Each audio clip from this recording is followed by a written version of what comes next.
কোরআন হাদিসের আলোকে শবেকদরের আলামত পর্ব ১। প্রতিবছর একটি রাত আসে, যে রাতকে মহান আল্লাহ অন্য সব রাতের উপর শ্রেষ্ঠত্ব দান করেছেন। বিশেষ মর্যাদাসম্পন্ন সেই রাতটির নাম লাইলাতুল কদর বা কদরের রাত, যার অপর নাম শবেকদর।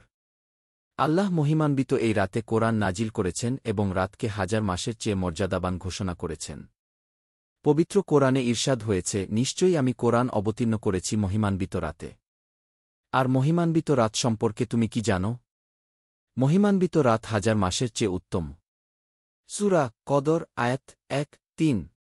পবিত্র কোরআনের একাধিক আয়াত ও বিশুদ্ধ হাদিস দ্বারা শবেকদর বা কদরের রাতের মর্যাদা প্রমাণিত। কোরআন ও হাদিসের ভাষ্য দ্বারা বোঝা যায় এই রাতটি পবিত্র রমজান মাসের একটি রাত।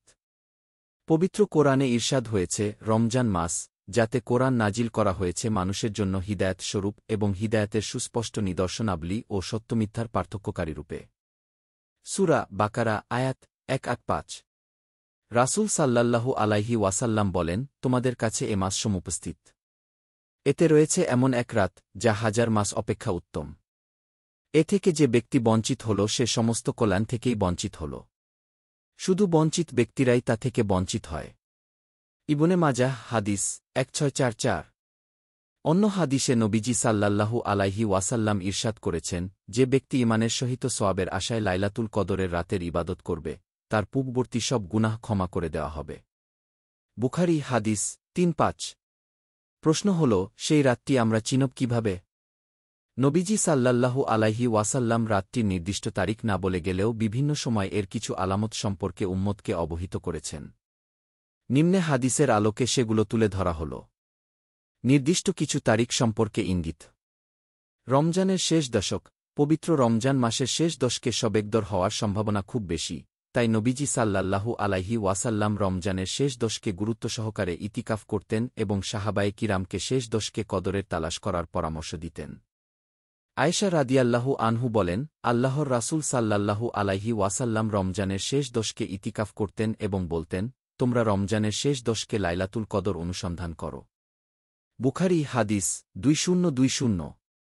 বুখারী শরীফের অন্য আরেকটি বর্ণনায় নবীজি সাল্লাল্লাহু আলাইহি ওয়াসাল্লাম শেষ দশকের বিজোড় রাতগুলোকে গুরুত্ব দেওয়ার প্রতি গুরুত্বারোপ করেছেন।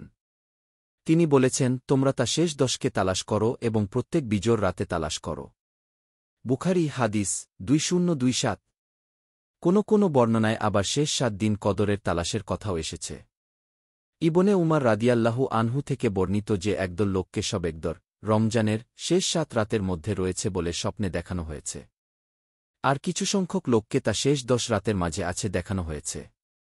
তখন নবী সাল্লাল্লাহু আলাইহি ওয়াসাল্লাম বললেন, তোমরা শবেকদর শেষ ৭ রাতের মধ্যেই খোঁজ করো। বুখারী হাদিস ৬৯৯১। আবার কখনও নবীজি সাল্লাল্লাহু আলাইহি ওয়াসাল্লাম ২-৭, ২-৯ ও ২-৫তম রাতকেও বেশি গুরুত্ব দেওয়ার নির্দেশ দিয়েছেন। উবাদাহ ইবনে শামিত রাদিয়াল্লাহু আনহু থেকে বর্ণিত, আল্লাহর রাসূল সাল্লাল্লাহু আলাইহি ওয়াসাল্লাম লাইলাতুল কদর সম্পর্কে জানানোর জন্য বের হলেন। তখন দুজন মুসলমান বিবাদ করছিল। তিনি বললেন, আমি তোমাদের লাইলাতুল কদর সম্পর্কে জানানোর জন্য বেরিয়েছিলাম, কিন্তু তখন অমুক বিবাদে লিপ্ত থাকায় তা লাইলাতুল কদরের নির্দিষ্ট তারিখ সম্পর্কিত জ্ঞান উঠিয়ে নেওয়া হয়েছে।